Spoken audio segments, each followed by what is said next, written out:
Alright children, let's continue with the explanation of the poem. We start with the very first paragraph or stanza. Tell me not in mournful numbers, life is but an empty dream. For the soul is dead that slumbers, and things are not what they seem. Now the poem starts with an imperative manner. In an imperative manner by using a verb called tell. And it strikes a very positive note from the very first sentence. Here the poet is going to give us, looks like he's giving us instructions about life, how we should deal with it, how we should make our life more meaningful.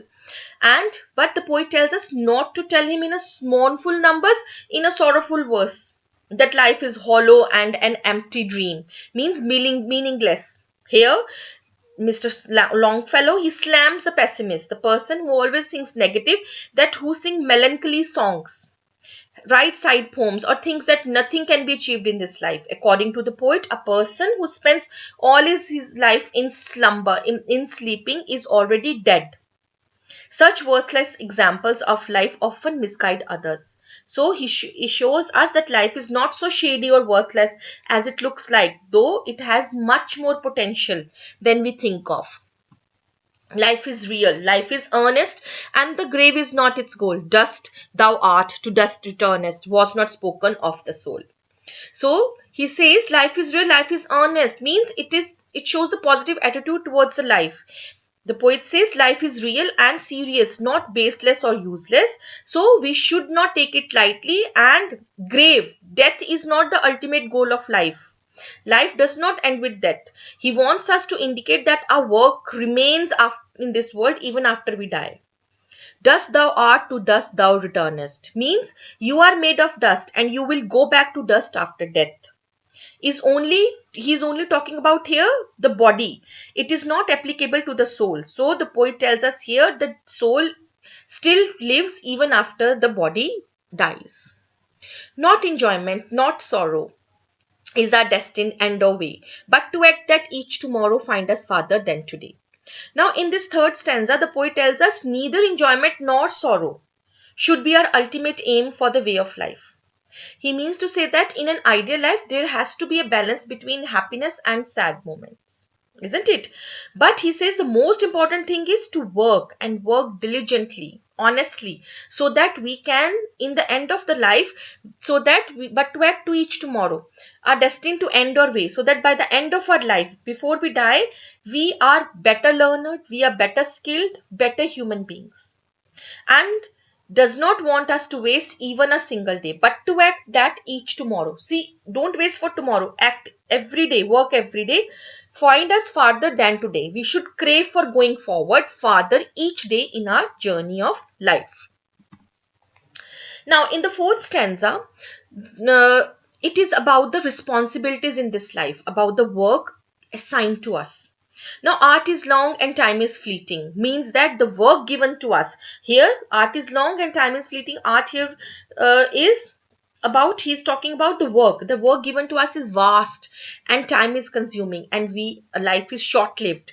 We have so much to achieve in our lives. So, he says that our hearts are brave and stout, are determined, brave and stout, are determined, but we fear death. And our hearts beat when we realize that death is certainly coming our way, bit by bit. So Longfellow here compares this situation of our heart to the beating of the clothed drums at the funeral marches to the grave.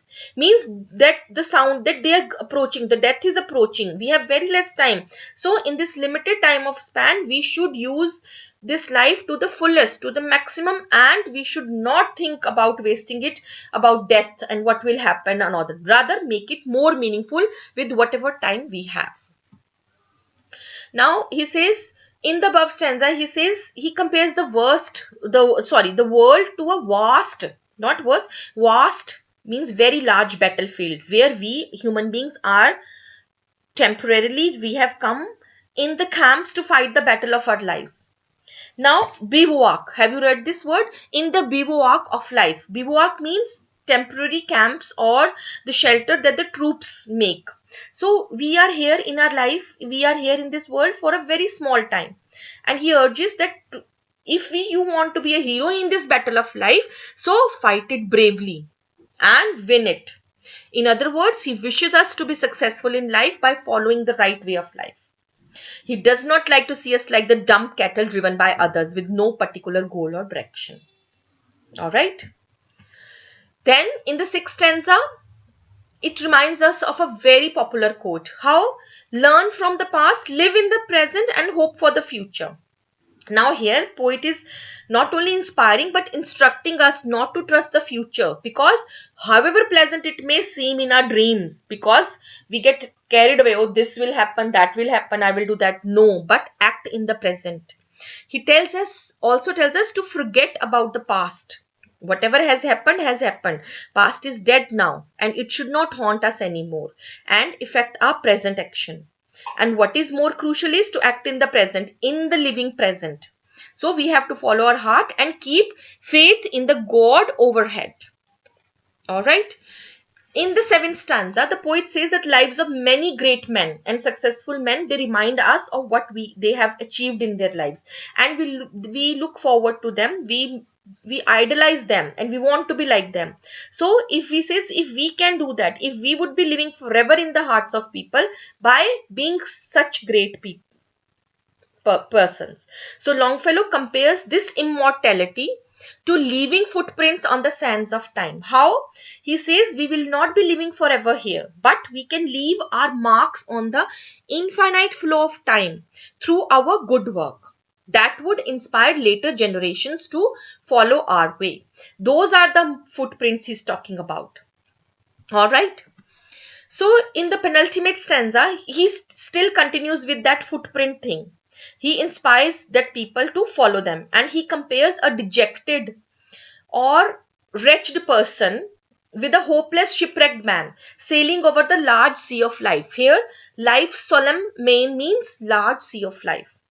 That person can find the example set by us and can gain courage and hope to move forward.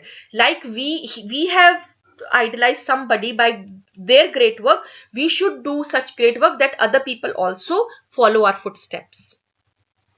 In the final four lines, what he tells us up, to be up at once without wasting any time and start working. However, the poet here urges us to mind the consequences, or not to mind the consequences, or not to make our mind prepared for any fate. What will happen in the future? No, we must keep on caring, still achieving. We should keep on working hard. We should reach great heights, still not leaving. We must learn to labor, to work hard, to act wisely and wait for the rewards patiently. If we are working sincerely, we will get the rewards. Isn't it an amazing poem?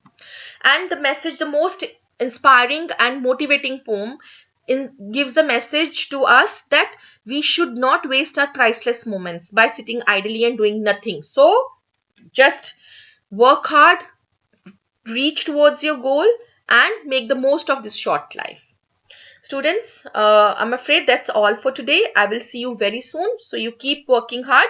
Stay safe.